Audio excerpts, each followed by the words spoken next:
Wabarakatuh. Baik, kembali lagi bersama saya. Untuk materi hari ini yaitu membahas tentang bab 3, sikap percaya diri dan saling menghargai. Anak-anakku sekalian, sebelumnya seperti biasa Bapak selalu berpesan perhatikan penjelasan Bapak. Nanti apabila ada yang belum bisa dipahami bisa ditulis dan nanti ditanyakan kepada Bapak ya. Ya, Bapak akan berusaha semaksimal mungkin untuk menjelaskan materi agar kalian semua bisa paham. Baik anak-anakku, mari kita mulai ya. Bab 3 yaitu menjelaskan tentang sikap percaya diri dan saling menghargai. Percaya diri, ya.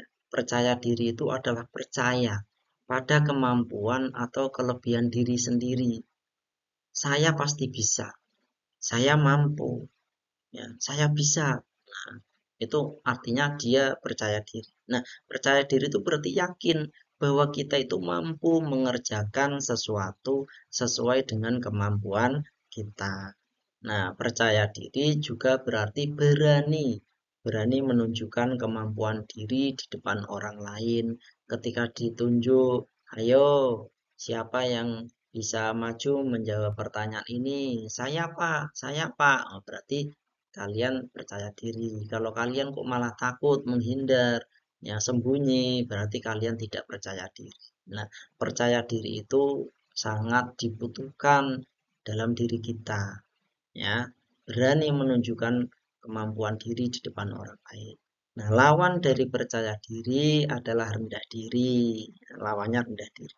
Nah, percaya diri tidak sama dengan sombong. Kalau sombong itu menganggap orang lain rendah, menganggap orang lain tidak bisa, menganggap orang lain tidak paham. Sayalah yang lebih bisa, sayalah yang lebih paham. Itu artinya sombong. Tapi kalau percaya diri itu lebih berani menunjukkan saya bisa, saya mampu tanpa meremehkan, tanpa merendahkan orang lain. Ya, seperti itu. Nah, contoh percaya diri yang pertama adalah berani memberikan pendapat. Ya, ketika ada musyawarah, Pak, saya mau usul, bagaimana kalau seperti ini? Nah, berarti dia percaya diri. Yang kedua, berani bertanya kepada guru.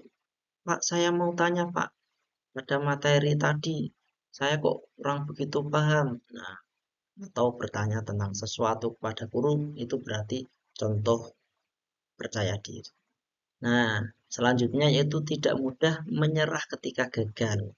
Kalau sudah berusaha kok kemudian gagal terus menyerah, berarti dia bukan orang yang percaya diri. Kalau orang yang percaya diri, ketika gagal, dia berusaha lagi, dia mengulang lagi agar dia berhasil. Jadi kuat, ya, kuat untuk meraih cita-cita, kuat untuk meraih keinginan, seperti itu. Selanjutnya yaitu tidak ragu terhadap kemampuan diri sendiri. Tentunya orang yang percaya diri itu juga harus belajar dengan sungguh-sungguh agar dia mampu sehingga dia tidak ragu dalam kemampuannya. Nah, jangan malas-malasan, akhirnya dia tidak ragu dengan kemampuan diri sendiri, tetapi ternyata tidak bisa. Nah, itu bukan percaya diri. Percaya diri itu juga dia mau berusaha untuk belajar, belajar dan belajar.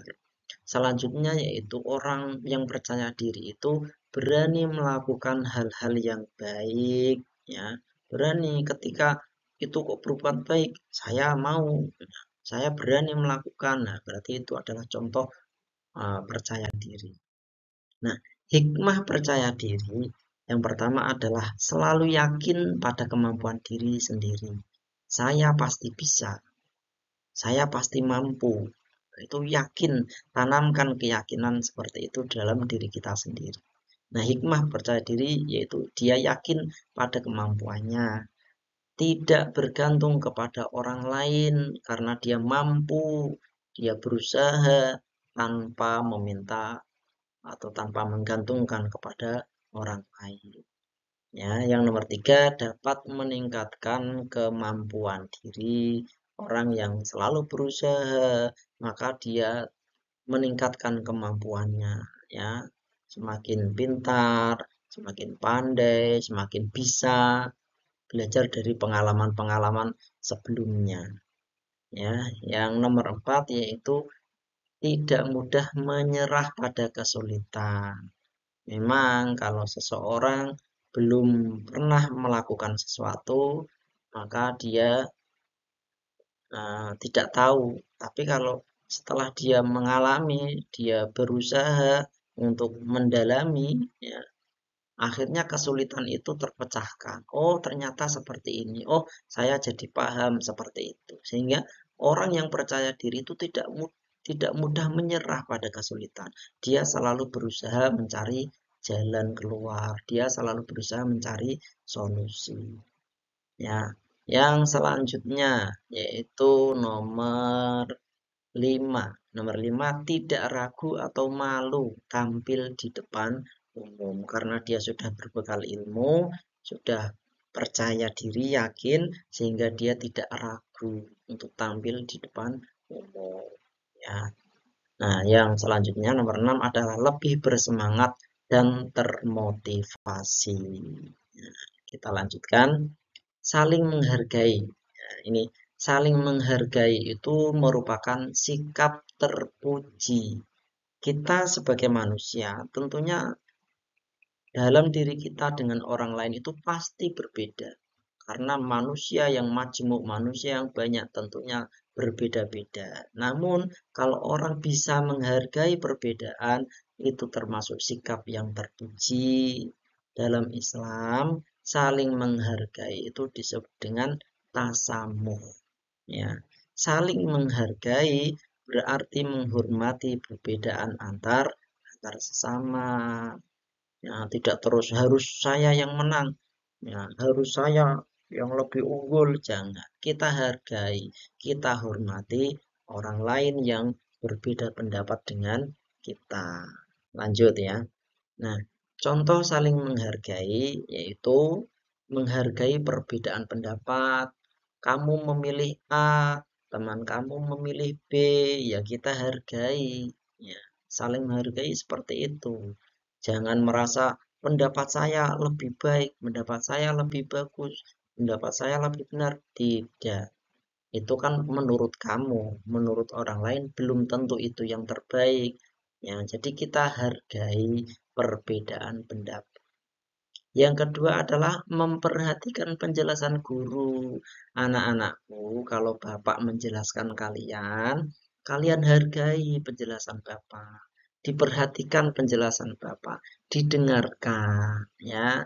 Ojo guyon dewi-dewi, jangan saling ngobrol ya, saling um, apa cuek, dan lain sebagainya. Jangan, perhatikan. Karena apapun penjelasan guru siapapun, bukan hanya saya, itu insya Allah ada ilmunya, ada berkahnya. Kalau kamu meremehkan guru, maka ilmu itu tidak akan masuk ke dalam pikiran dan hatimu. Tapi kalau kamu kok menghargai guru, memperhatikan, insya Allah ilmu itu akan mudah untuk masuk ke dalam hatimu. Ya, salah satu penghalang ilmu masuk ke dalam hati kita adalah kita tidak bisa menghargai guru. Oleh karena itu, hargailah gurumu dengan memperhatikan penjelasannya. Ya, bisa dipahami ya. Nah, selanjutnya yaitu tidak berbicara saat orang lain berbicara. Kamu dengan temanmu lagi berbicara, kamu ikut berbicara. Itu namanya tidak menghargai. Kalau orang yang menghargai, temanmu berbicara, kamu mendengarkan dulu. Nah, barulah setelah temanmu selesai berbicara, kamu berbicara. Itu cara menghargai orang lain. Contoh saling menghargai itu seperti itu. Nah, selanjutnya yaitu tidak sombong kepada teman. Jangan merasa kalian itu lebih pandai dibandingkan dengan teman-teman kamu. Jangan ya. Kita itu tidak boleh seperti itu. Ya, akhlak kita harus dijaga, akhlak kita harus ditata dengan sebaik mungkin, karena orang yang berbuat baik, orang yang berakhlak baik, maka balasannya juga baik. Kalau orang yang berbuat kejelekan, maka balasannya juga kejelekan juga. Seperti itu. Nah, dilanjutkan, menghargai orang lain yang berbeda agama. Nah, di Indonesia itu banyak sekali agama, ya. Ada agama Kristen, Protestan, Katolik, Buddha, Konghucu, dan lain sebagainya. Ya, kita hargai perbedaan-perbedaan itu. Jangan kita mau menang sendiri. Inilah agamaku lah yang paling benar, jangan. Mereka memiliki pedoman masing-masing. Kita kokoh, kita kuat terhadap pedoman kita, tapi jangan merendahkan agama lain. Kita hargai perbedaan agama. Seperti itu. Nah, selanjutnya bermain bersama semua teman tanpa membedakannya. Ayo, di antara kalian siapa yang masih seperti itu? Tidak boleh. Ketika bersama teman kita tidak boleh membeda-bedakannya. Semuanya anggap teman, semuanya sama. Ya, kamu ya berteman dengan si A, berteman dengan si B. Jangan pilih hanya mau berteman dengan si A, tidak mau berteman dengan si B. Jangan. Itu tidak baik. Ya, Bapak sebagai guru agama ya hanya bisa menasihati kalian. Ya, mudah-mudahan kalian mau menerima nasihat kecil ini dari Bapak, menerima pesan ini dari Bapak, ya. Tolong jaga akhlaknya, ya, jaga kesehatan, jaga kesopanan, hindari perundungan. Sesama teman tidak boleh membuli, ya, tidak boleh merundung temannya, tidak boleh. Itu merupakan akhlak yang tidak baik. Akhlak yang tidak baik, perbuatan yang tidak baik, tinggalkan. Ya, tinggalkan. Kita laksanakan, kita lakukan perbuatan-perbuatan yang baik, yang bermanfaat bagi diri kita dan orang lain. Jangan perbuatan yang merugikan orang lain, itu tidak boleh. Ya, kita lanjut ya. Hikmah saling menghargai. Ya, mendapat pahala dari Allah. Jelas orang yang bisa saling menghargai, dia akan mendapatkan pahala dari Allah. Dia disenangi orang lain, memiliki banyak teman, hidup menjadi tenang dan damai, tidak dimusuhi dengan orang lain, seperti itu. Saling menghargai, dia banyak teman, mempererat tali persaudaraan, ya, mudah menerima perbedaan. Itu kalau orang yang saling menghargai itu mudah menerima perbedaan. Dilanjutkan, terhindar dari permusuhan atau perasaan benci, seperti itu. Nah, mudah mendapat bantuan dari orang lain saat mengalami kesusahan. Bisa dipahami ya. Oke, anak-anakku, materi kali ini cukup sampai di sini. Nanti seperti biasa pesan Bapak, kalau ada hal-hal yang masih belum bisa dipahami atau kurang jelas, ditulis di kertas, bisa ditanyakan kepada Bapak. Baik, ini Bapak akhiri. Dari Bapak mungkin banyak kata-kata yang keliru, kata-kata yang menyinggung. Bapak mohon maaf ya kepada kalian semua. Dan saya akhiri. Wassalamualaikum warahmatullahi wabarakatuh.